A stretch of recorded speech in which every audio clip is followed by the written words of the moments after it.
കേരളത്തിലെ communist party ഇനി ഒരു തുടർ ഭരണത്തിലേക്ക് പോകുമോ? നമ്മൾ കേരളത്തിലെ രാഷ്ട്രീയത്തിലേക്ക് വന്നാൽ എനിക്ക് തോന്നുന്നില്ല. അയ്യോ ഓർമ്മിപ്പിക്കല്ലേ പൊന്നെ. പഴയ വിജയനാണെങ്കിൽ പണ്ടേ ഞാൻ അതിന് മറുപടി പറഞ്ഞിട്ടുണ്ടോ? അതല്ലാലും ആ മറുപടി എല്ലാവരും ഇപ്പൊ ആവശ്യം. കാരണം നരേന്ദ്രമോദി പോകില്ല എന്ന് കരുതിയിട്ട് തേർഡ് ടേമായി പിണറായി വിജയനും ആ പ്രതീക്ഷയിലാണ് ഇരിക്കുന്നത്. അങ്ങനെ ഒരു കാര്യം കേരളത്തിൽ ഉണ്ടാകാൻ പോകുന്നേയില്ല. മൂന്നാമത് ജനങ്ങളാണ് നമ്മളെ തെരഞ്ഞെടുത്ത് ഈ ഭരണപക്ഷത്തിരിക്കുന്നത്.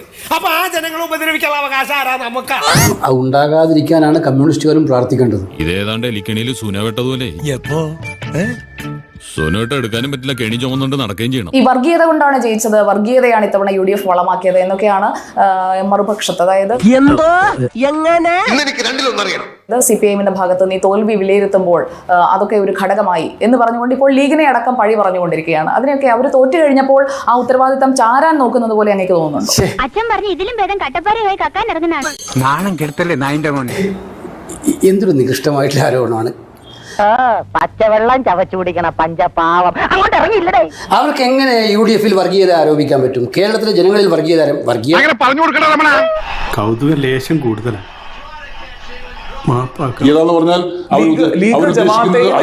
അവരുദ്ദേശിക്കുന്ന മുസ്ലിം വർഗീയത വർഗീയതല്ല ഉദ്ദേശിക്കുന്നത്.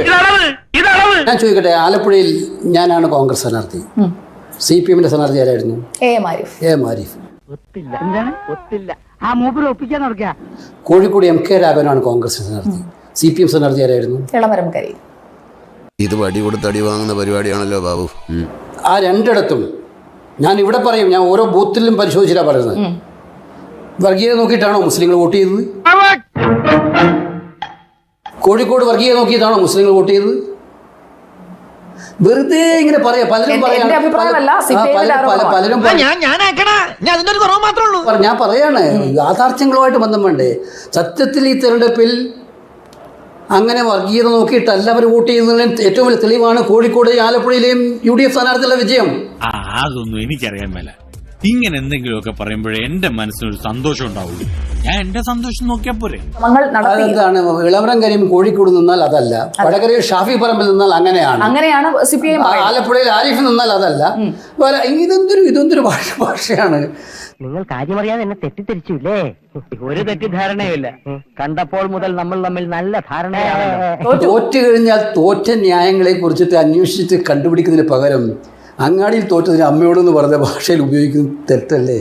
അത് പണ്ടും അങ്ങനെ തന്നെ ആയിരുന്നല്ലോ. അതൊരു പോരായ്മ തന്നെയാണ്. അതെ എന്ന് എതിർ പാർട്ടിക്കാർ പറയുമെന്ന് ഞാൻ ഉദ്ദേശിച്ചത്. ഇനി മേലിൽ ഇത് ആവർത്തിക്കരുത്.